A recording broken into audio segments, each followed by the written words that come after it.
Shalom adik-adik semua, Komsel. Aku harap semua kita dalam keadaan sehat ya, baik semua, dan kita siap sama-sama belajar firman Tuhan. Amin. Sebelumnya saya mau cerita dulu sebagai orang firman Tuhan nih. Ada suatu perusahaan ini bergerak di bidang makanan cepat saji, kayak frozen food gitu lah, kayak apa? Nugget, ayam goreng, ya, dimsum begitulah, somai-somai itu ya yang siap saji begitu ya. Nah, ada karyawan satu namanya, kita kasih nama Cika aja. Cika ini di bagian accounting, bagian pembukuan. Dan satunya ada kita ngomong Satpam ini Adi gitu namanya. Jadi Adi ini menjaga di perusahaan itu, jaga di bagian di pos satpam bagian depan. Jadi karyawannya banyak, ada ratusan orang di situ.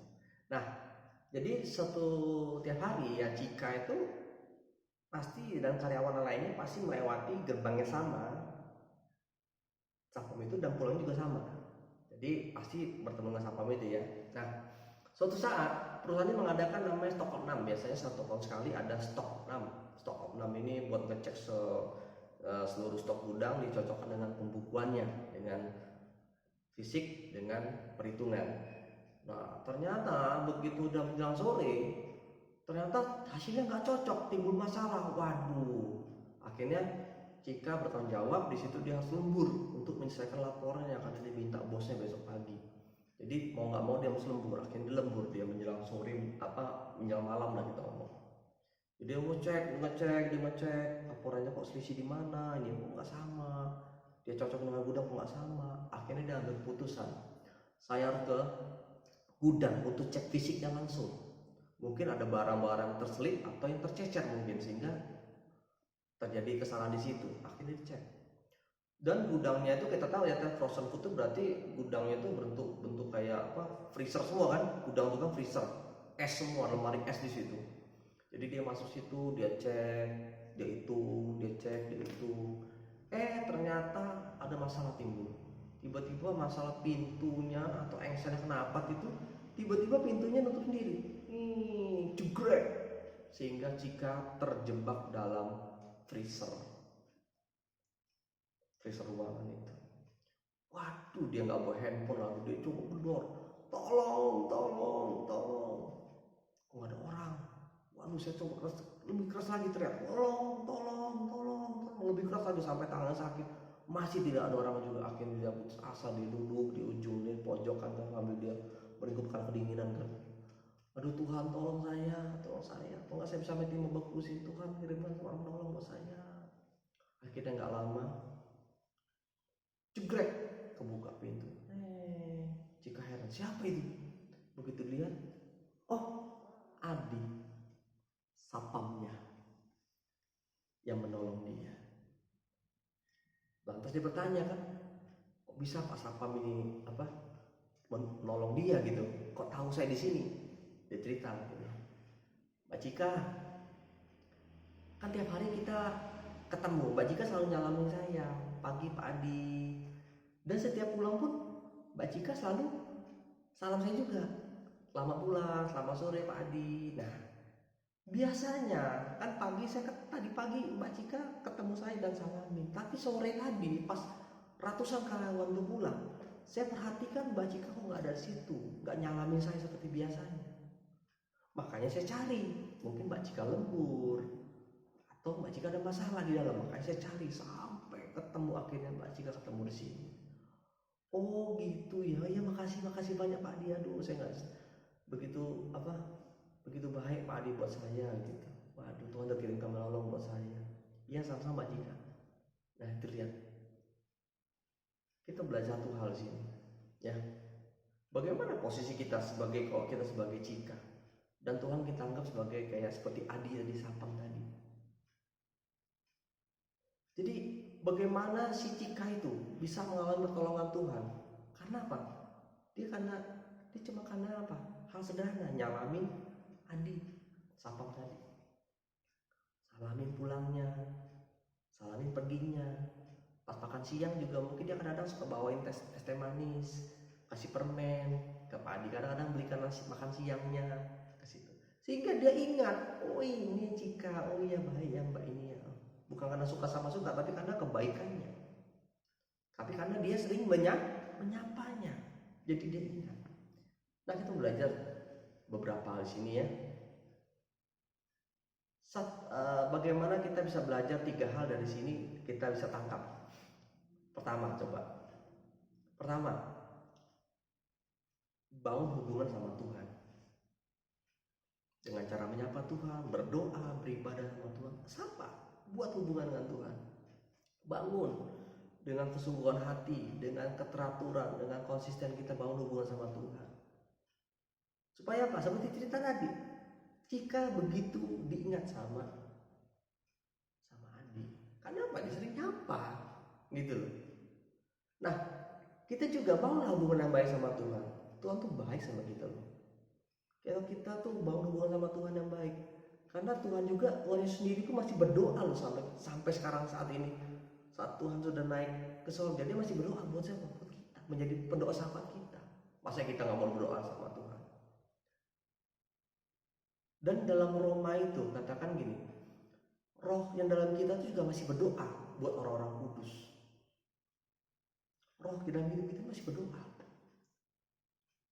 Karena dalam Efesus 3 juga katakan gini, doa itu ya, berdoa kepada Tuhan itu supaya kita tuh diteguhkan. Roh itu berdoa supaya kita dikuatkan. Jadi dengan kita berdoa, bukan hanya kita membangun hubungan sama Tuhan, tapi kita dikuatkan roh kita.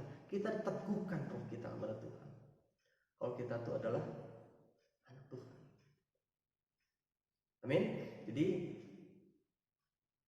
bangun hubungan sama Tuhan. Kita mengingat Tuhan, Tuhan mengingat kita. Kita tidak setia, Tuhan pun tetap setia.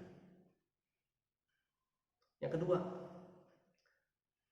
sadari Tuhan tuh begitu baik sama kita, ya, selalu perhatian sama kita. Seperti tadi Cika, dia nggak merasa, dia nggak tahu kalau Adi itu ternyata perhatian benar sama dia. Dia merasa, tapi Adi begitu merhatian sama Cika sampai segitunya dia nggak nyalamin dia sore, dia cari kemana Cika.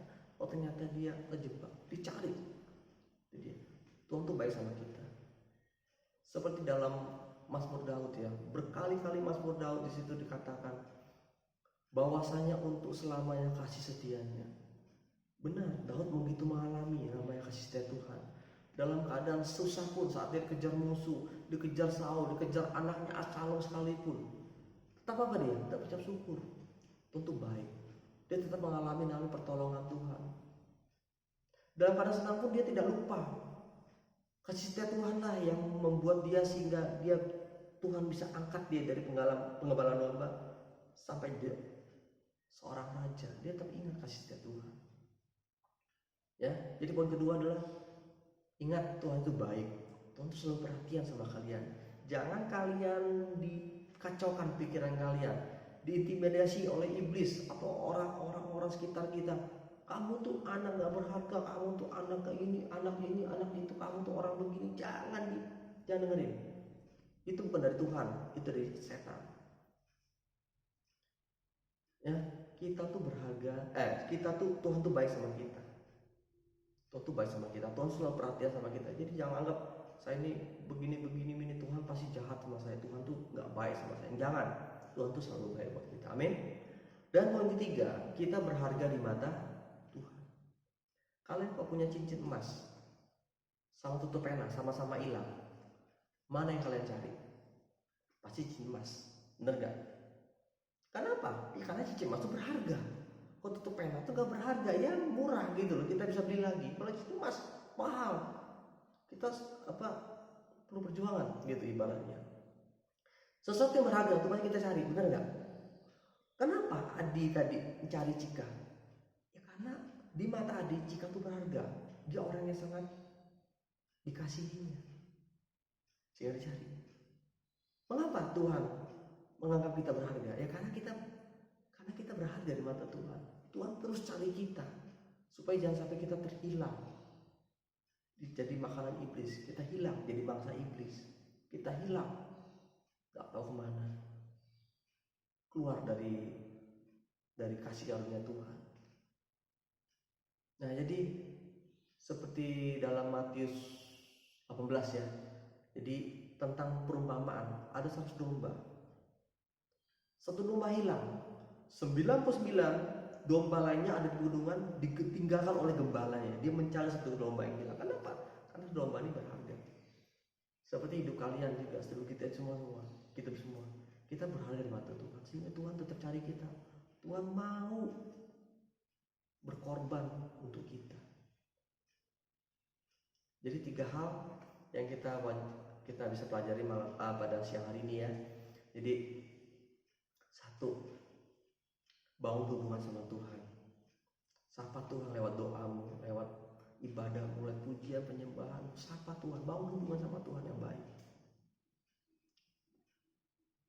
Yang kedua, sadari Tuhan tuh baik sama kita loh, perhatian sama kita. Jangan ada suara-suara atau orang lain ngomong Tuhan tuh jahat. Bukan dari Tuhan. Tuhan tuh baik sama kalian. Walaupun kalian masih nakal begini, tapi Tuhan tuh rindu kalian terus diubahkan menjadi orang-orang yang jadi lebih baik. Walaupun kita suka kadang-kadang begini, suka begini, tapi Tuhan tuh tetap baik sama kita. Tuhan mau kita berubah menuju arah yang baik, disempurnakan seperti Tuhan. Gitu. Ya, tak pernah berakhir kasih setia Tuhan, bahwasanya untuk selamanya kasih setianya. Yang ketiga, sadari kita tuh berharga di mata Tuhan, sehingga Tuhan tetap cari kita. Tuhan tetap ingin selamatkan kita. Kenapa? Tuhan apa buktinya Tuhan tuh kita berharga di mata Tuhan? Ingat, waktu Tuhan Yesus datang ke dunia, waktu dunia dalam keadaan sangat berdosa, dunia kacau, penuh dengan kejahatan. Bukan dunia dalam keadaan baik dan suci, bukan. Tadi dalam keadaan dosa, Tuhan datang untuk disalibkan, menyelamatkan manusia, sehingga manusia tidak jatuh dalam namanya pencobaan dan dalam hukuman kekal.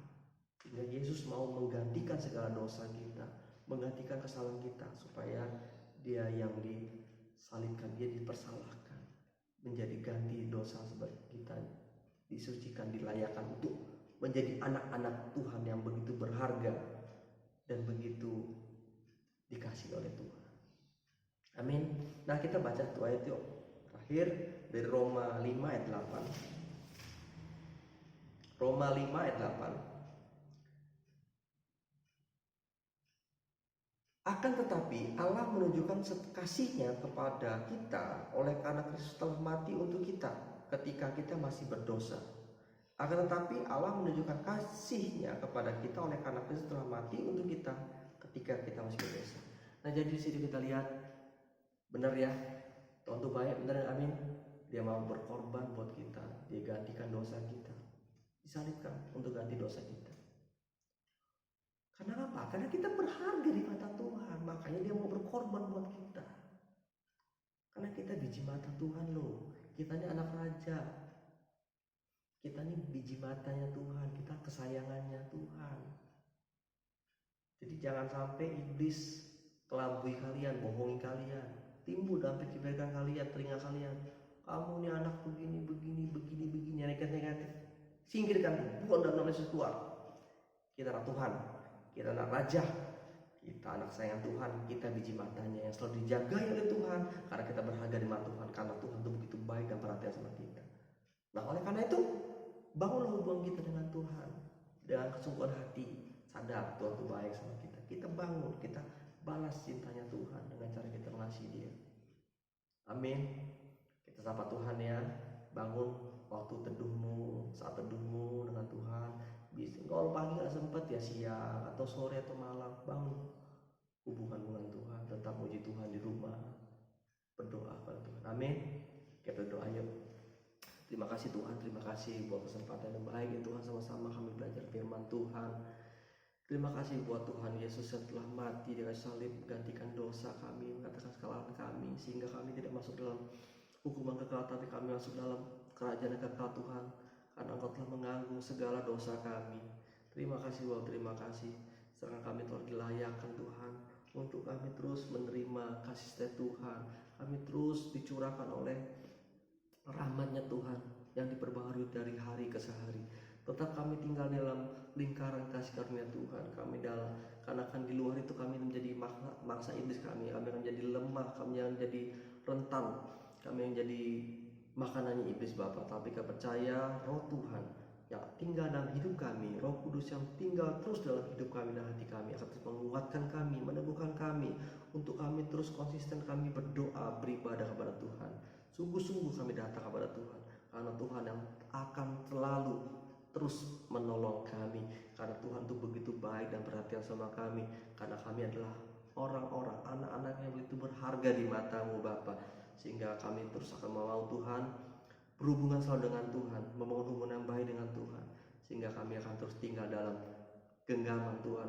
Hidup kami akan dipagari oleh kasih karunia Tuhan, dan kami akan dilindungi oleh Tuhan dari segala tangan-tangan orang jahat, kuasa-kuasa jahat, malapetaka, mara bahaya, kecelakaan, bahkan sakit penyakit akan menjauh dari hidup kami, dari keluarga kami, dan dari rumah kami, sehingga hidup kami akan terus dicurahkan oleh kasih karunia, damai sejahtera dan sukacita dari Tuhan. Terima kasih Bapak, terima kasih. Terpuji nama Tuhan keselamanya. Biarlah Tuhan firman-Mu yang sederhana ini akan tertanam dalam hati kami, meteraikan hidup kami Tuhan, sehingga kami menjadi pelaku-pelaku firman Tuhan. Terima kasih Bapak, terima kasih. Di dalam nama Tuhan Yesus Kristus, haleluya, amin. Salam adik-adik, Tuhan berkati.